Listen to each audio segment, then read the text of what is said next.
I would like to begin this series of videos, a series that I am calling Theoretical Fragments, with an analysis of David Fincher's 1999 film Fight Club, and then attempt to show how this film, which came out at a critical period in the overall development of neoliberalism, is telling us something quite profound about the ongoing mutation of capitalism, the status of men in society, the effects of digital technologies upon human consciousness, and perhaps most interestingly, the historical development of the sport of boxing. In many ways, the sport of boxing, along with baseball and horse racing, could be described as perhaps the archetypal sport of modernity. For the first half of the 20th century and into the post-war era, the sport of boxing was deeply integrated to the cultural production of American society. Boxers like Jack Dempsey, Gene Tunney, and Joe Louis were regarded as iconic American heroes, cultural celebrities of the highest order. But boxing's ascent in this historical period was not simply a random cultural development. For the basic logic that constitutes boxing's methodology is something that actually mirrors the core logic of industrialized capitalism itself. Boxing adheres to a kind of assembly line, Fordist social logic. In other words, boxing is not so much a sport in the traditional sense as it is a specialized form of labor that was homologous to the mode of labor predominant throughout the period of industrial-based capitalism. It was a type of manual labor that was formally regimented by clock time, as in the round bell or the factory whistle, regulated by a supervisory agent, the boxing trainer or the factory foreman, and occurred in a specially designed spatial enclosure, such as the boxing gym or the factory floor. To put the sport of boxing in the terminology of the French philosopher and theorist Michel Foucault, boxing was the prototypical sport of disciplinary societies. What this means is that the labor central to boxing is unique to a very specific period in the historical development of capitalism.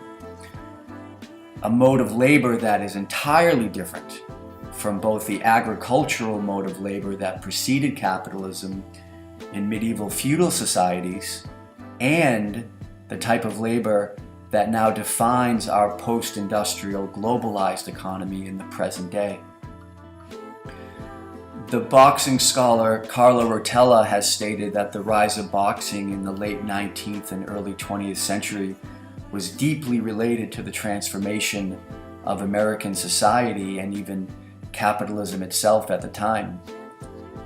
A transformation inscribed by the interrelated emergence of industrialization, immigration, and urbanization. I will quote Rotella here at length. Boxing was shaped by the three-headed process of industrialization, immigration, and urbanization that dominated American city life between the mid-19th and the mid-20th centuries. This was the high period of industrial urbanism, by which I mean ways of living in cities organized around the manufacturing economy and its work, extracting and processing raw materials, turning them into finished goods in factories, circulating them to buyers, and maintaining the massive infrastructure the system required. Especially when seen in hindsight, which is increasingly the case, industrial work was quintessential urban bodywork. So with that as our background, we can now move into a brief analysis of Fight Club.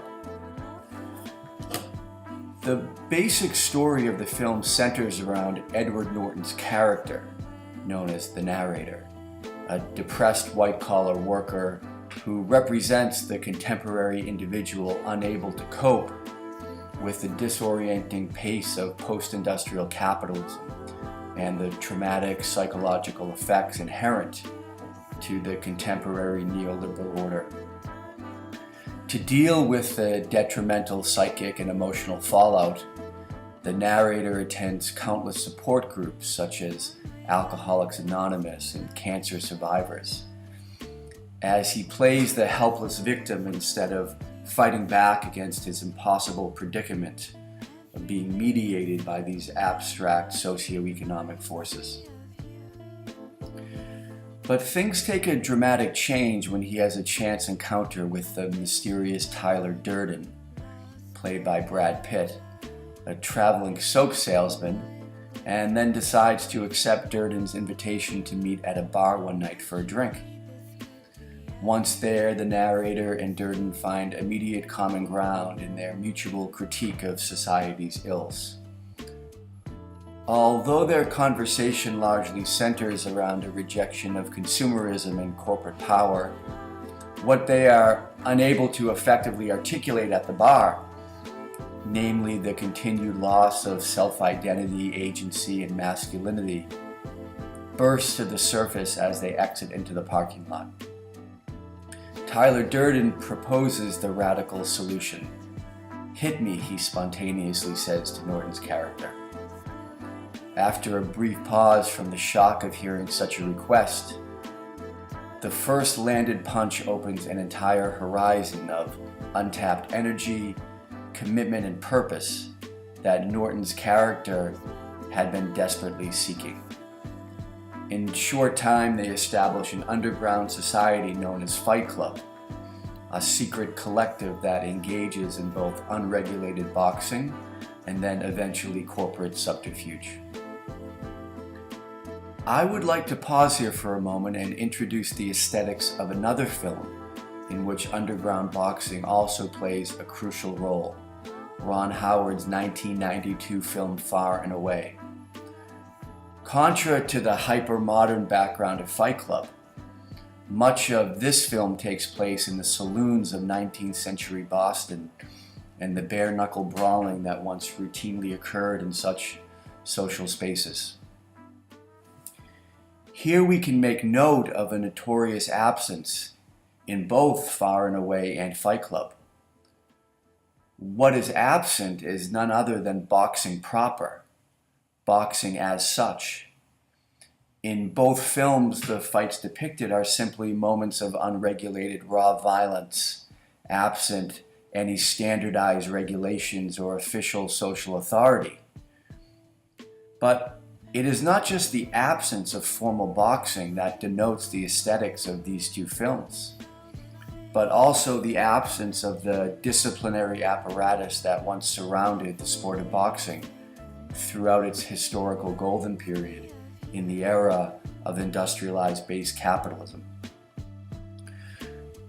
So, what is most fascinating about Fight Club, and perhaps the key insight it provides to both the contemporary status and historical trajectory of both boxing and capitalism as a whole, is that this underground fight collective appears strangely similar to the type of boxing that existed prior to the sport's formalized relationship with the industrialized network that was crystallized in the late 19th century. In other words, the fight scenes in Fight Club and the fight scenes in Far and Away are nearly identical from their opposite positions in boxing's historical movement. Edward Norton's character is, to use the terminology of Hegel, the negation of negation to Tom Cruise's character in Far and Away, Joseph Donnelly. Donnelly represents the pre-industrial, pre-globalized Irish peasant who arrives to Boston in 19th century America to construct his life anew, like so many other European immigrants during this time period. His bare-knuckle brawling in the city saloons is apropos of the emerging immigrant boxer yet to be disciplined, the individual yet to be captured by the interrelated logic of industrialized production and the then emerging formalized rules of professional boxing.